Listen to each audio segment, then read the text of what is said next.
What's going on, friends and fans? Ryan Dohrn here, your friendly neighborhood sales coach, answering your listener questions. Send in to ryan@ryandohrn.com. Keep those questions coming. We probably get 60 to 80 questions a month. So we try to go through them and pick the ones that aren't repetitive and things like that. But keep them coming.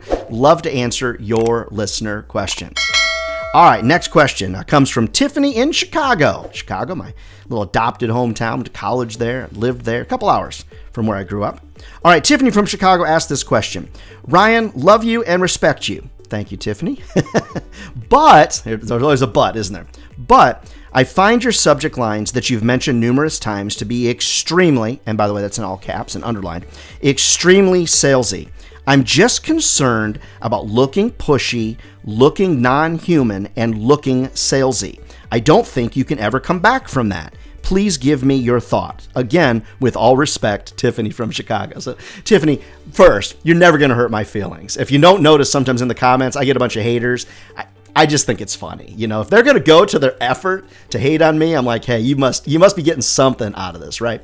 Okay, so Tiffany, with all respect to you and to the thoughts that you're having, and thank you for your respect of my thoughts on it, I think what's happening is you're getting really up inside your head because there's psychology behind everything that I teach.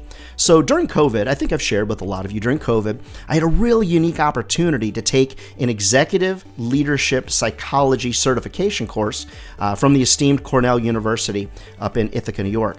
And I did it all online. It was very hard. It was very thorough. It was an excellent executive education class. And I took a lot from it. One of the things I took from it is how the brain actually reacts when you put something in front of an individual. So the reason that I suggest very short subject lines, a lot of times with a question mark, is because it engages the brain to ask that person, what now? What's that? Or I need more information. Now, let me be clear, Tiffany. You know me pretty good. I've seen some of your questions come in, and I appreciate you.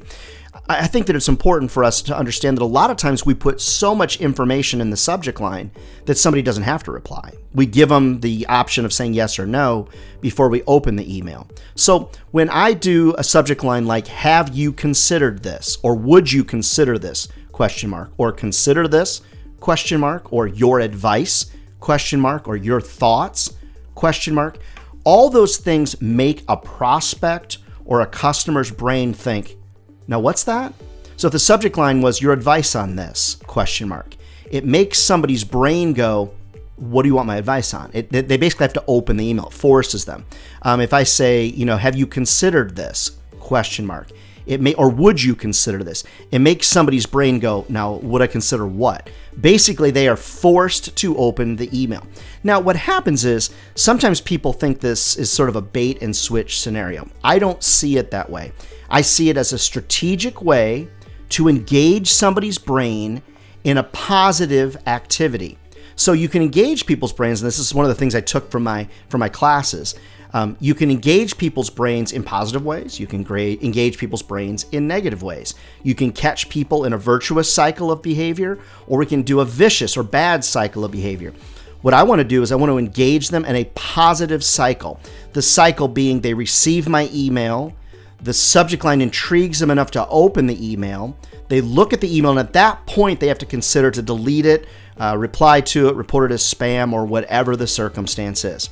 The reason you probably feel like they're salesy is because you're in sales. I'm in sales. Just remember that it's well documented that greater than 90% of salespeople have never had any training like this, right? 90 some odd percent. Crazy, right? Good for me and all of us in the training business. But the vast majority of salespeople have never been trained. So that would tell you then the vast majority of normal individuals that are out there in air quotes, normal individuals, they've never been trained in sales. So they don't know what it is to read something that's salesy. Now you might say, yeah, they can figure it out. People are smart. Of course, people can always figure anything out. So what I can tell you is this, that feeling, because I'm not asking you to do anything unethical, Tiffany, I never would. Because I'm not asking you to do anything unethical, that little feeling like, ooh, I don't know if I should do this, Ryan. It doesn't feel right to me.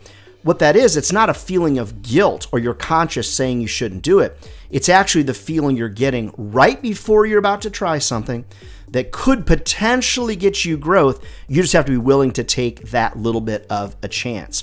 So here, what would the test be? What would a chance be? I would say that if you sent 10 emails with the same subject line and you got absolutely nothing from it, then guess what? I'm wrong, and I'm wrong. It is what it is. But let me read you something, Tiffany, that I think will matter from a client of mine, and her name is Rhonda. And Rhonda says this: Ryan, I was reluctant at first to try your very short subject lines and your 3 and 3 philosophy. As a matter of fact, I shared this concern with my boss. She said, Ryan is usually right, thanks. Give it a try. And guess what? I sent 20 emails and I got 10 opens and 5 responses. One of the responses resulted in a $20,000 deal. So, Rhonda, guess what? You're welcome, right? So I don't share things that don't work, Tiffany. I want you to give it a try. I think you will be just ridiculously successful. I know you're smart because you already reached out to me here. So have some faith, give it a try, and Tiffany, I want you to have the best success in Chicagoland you've ever experienced. So put your faith here in Uncle Ryan. I won't lead you astray. Friends, I'd love to answer all your listener questions. Send them over ryan@ryandohrn.com. And in the comments below, hey, maybe you disagree. That'd be fun. Get in there and chat it up, and we'll talk about it more. Keep your listener questions coming, friends. ryan@ryandohrn.com. I love to receive them, and I love to get them. Also, what I'd love to do is come to your office, get your team all pumped up for sales or marketing success. Reach out to me. You can always find more information over at ryandohrn.com, Dohrn. All right, friends, we'll see you next week. More sales tips straight ahead here in the channel.